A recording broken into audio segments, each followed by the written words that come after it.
Este clip es muy importante, así que por favor presten atención. La tumba de bola, ya hoy menos, no jodas. Este video que acabas de ver fue de un grupo de mercenarios rusos del grupo Wagner en Venezuela en el 2024. Y lo que estamos descubriendo ahora es que otro grupo posiblemente de ciertos mercenarios Wagner provenientes de Rusia han llegado a Venezuela. Esto ocurre justo cuando se ha revelado que el régimen de Donald Trump ha tomado la decisión de atacar instalaciones militares dentro de Venezuela. Los ataques podrían ocurrir en cualquier momento. Fuentes con conocimiento del tema le dijeron a Miami Herald que podría ser literalmente en cuestión de horas. Ahora, el régimen de Donald Trump ha dicho que aún no ha tomado esa decisión, pero como todos sabemos, mienten sobre todo. De la misma manera que mienten y dicen que están disparando contra narcoterroristas en el Caribe, justo al lado de Venezuela, pero luego se niegan a proporcionar las identidades de las personas involucradas. Aseguran que esto forma parte de algún tipo de operación en contra del fentanilo. Pero después del último informe confidencial de la Cámara de Representantes y del Senado, nos enteramos ahora que el único fin que han tenido es en contra de la cocaína, que se han negado rotundamente a identificar a las personas que han perdido la vida bajo ataques de militares en la costa de Venezuela y Colombia. Y sabemos por parte del presidente de Colombia que muchos colombianos inocentes han sido asesinados. Así que ciertamente necesitamos muchos más datos al respecto. Y mira, no me creas a mí, solo escucha lo que tiene que decir el congresista republicano Mike Turner. Esto fue lo que dijo Mike Turner, préstale atención por favor. What should Republicans be doing in the House as it pertains to just randomly blowing up these boats? Well, everybody's very concerned. From our classified briefing that we had yesterday, everyone is very, very concerned, of course, about the drug trade and the impact in the United States, the deaths that have occurred, and impacting the flow of drugs into the United States. People are similarly very concerned about what the administration is doing with the deaths that are occurring, with the blowing up of the boats. Yesterday, there were not very good answers as to what is the standard, what is occurring with the designation of cartels as terrorist organizations. We understand that the structure of these cartels, and designating them as terrorist organizations makes sense. But what is the standard? What is occurring in this? How is it being determined as to how military force is being utilized and being applied in this situation? Mr. People Chairman, are very concerned. People are dying. Did you get the answers that you were looking for yesterday, Mr. Chairman? No, and in fact, lawyers were supposed to be in the room. They were not.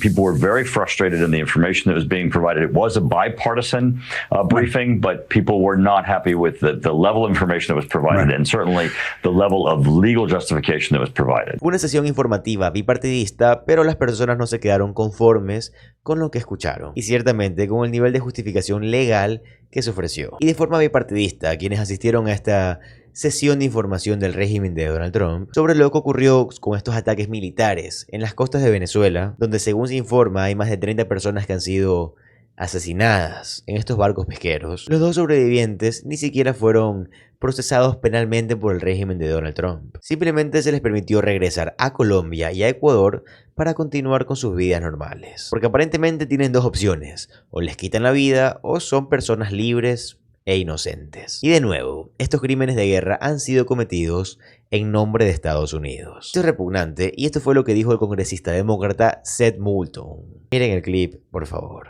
We actually had a bipartisan briefing on the Armed Services Committee yesterday in the House, and I went down to Washington to hear it. And I found their justification for what they're doing so flimsy that it makes the case for the Iraq War look like a slam dunk. I mean, it was that bad. And by the way, at the last minute, they pulled the lawyers from the briefing. So all the questions that both Democrats and Republicans had about exactly what you're getting to, what is the legal justification for this? What is the legal justification for the actions that this administration is making our troops take? They weren't there to explain it. And I'll tell you, when I left that briefing, the last thing I did is I went up to the front of the room and I spoke to the admiral, who was by far the most impressive person there. And I said, I hope you recognize the constitutional peril that you are in and the peril that you are putting our troops in. I got the impression from that admiral that this wasn't lost on him.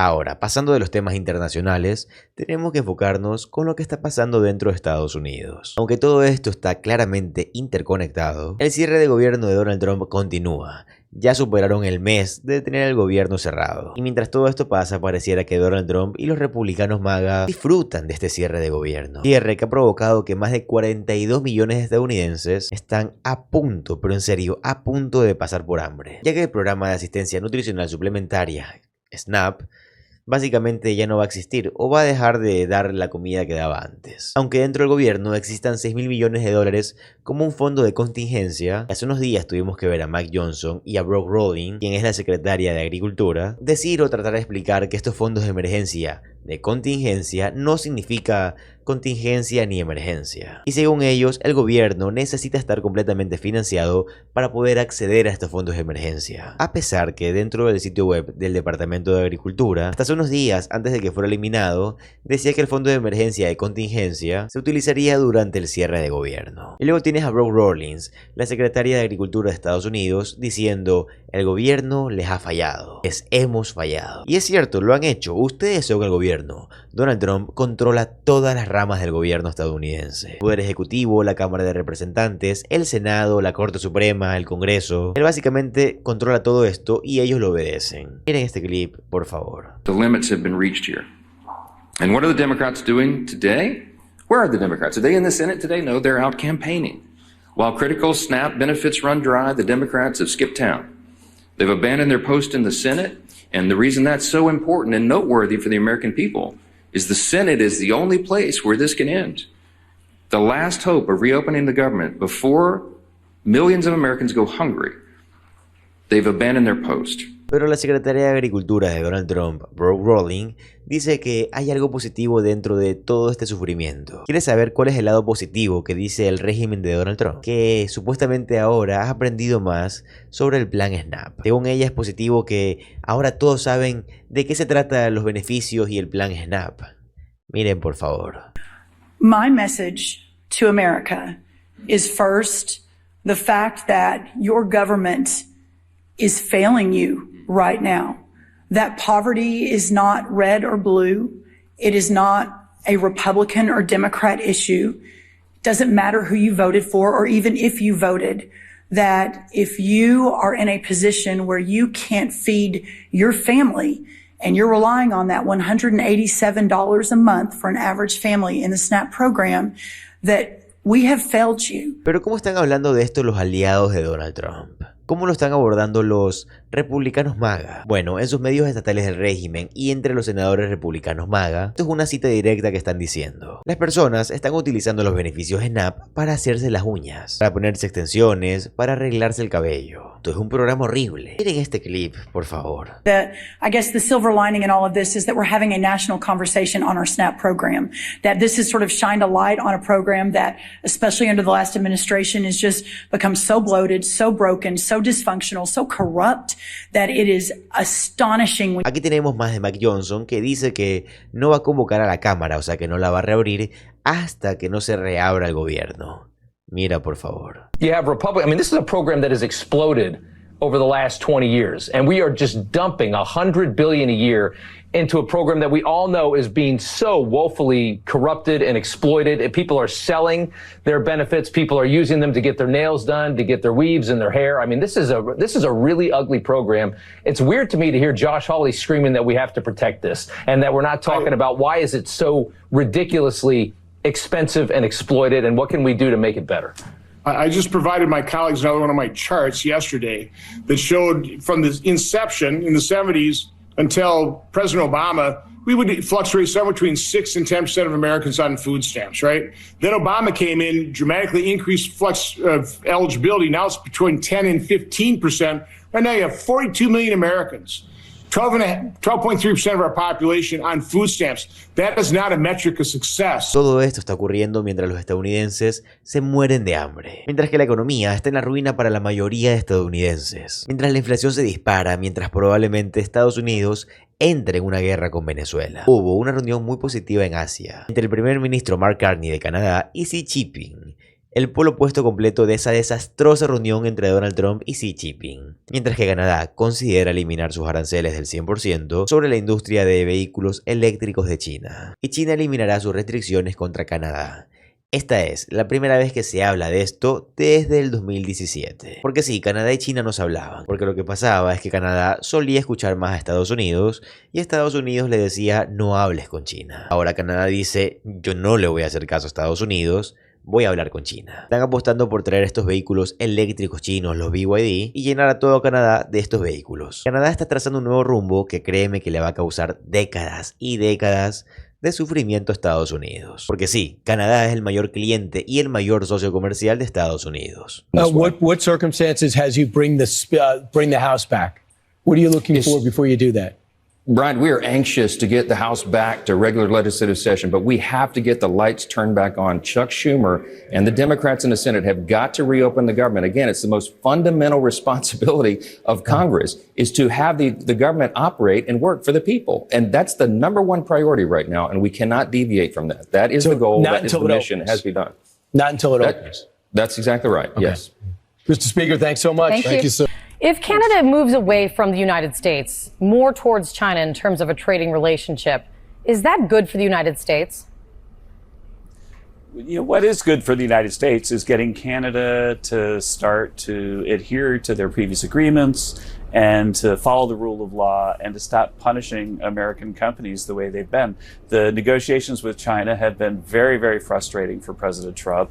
You know, as an example, they have a huge digital service tax on companies that stream things like Netflix, that if anybody who makes content that you watch when you go home at the end of the day and you flip around to watch a show, that they've got to make a quota in Canada of how many Canadian actors they have. They've got stuff like that littered throughout the economy, and it's gotten worse and worse under these liberal governments. And so President Trump won't stand for it. He's tried to negotiate with the Canadians to get better deals for Americans, and they've been, frankly, rude and dismissive. And this is how it gets to where we are.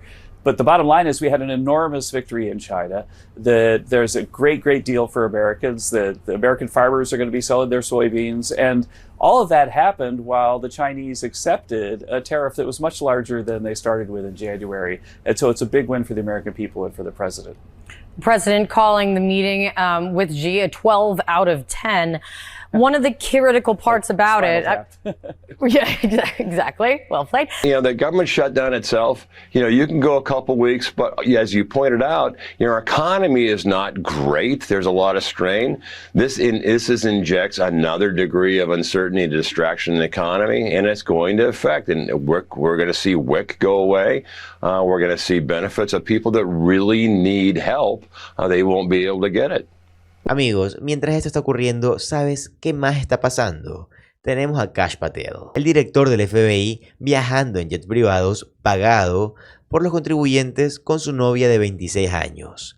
Así es, el director del FBI, Kash Patel, fue descubierto asistiendo a un concierto en el que tocaba su novia de 26 años, en el evento Real American Freestyle Pro Wrestling en la Universidad Estatal de Pensilvania, utilizando jets privados financiados por los contribuyentes. Luego la llevó de regreso a Tennessee y, como muchos esperaban, porque esto se convirtió en un gran escándalo, intentaría crear una distracción. Y parece que fue así. Hoy se anunció que el FBI frustró un posible ataque terrorista y arrestó a varias personas en Michigan. Ken Dillian escribió que parece haber consternación dentro del FBI porque el director anunció estos arrestos prematuramente. Y es cierto. Y bueno amigos, acabamos de llegar al final del video. Espero de todo corazón que les haya gustado y si fue así, por favor, háganmelo saber dentro de los comentarios. Además, si te gusta el contenido de política estadounidense, te gusta saber lo que realmente está pasando, te va a encantar suscribirte al canal ya que subo videos así todos los días. Mi nombre es José Alvarado, soy economista y estoy comprometido a informarte diariamente. Nos vemos en el siguiente video. Adiós.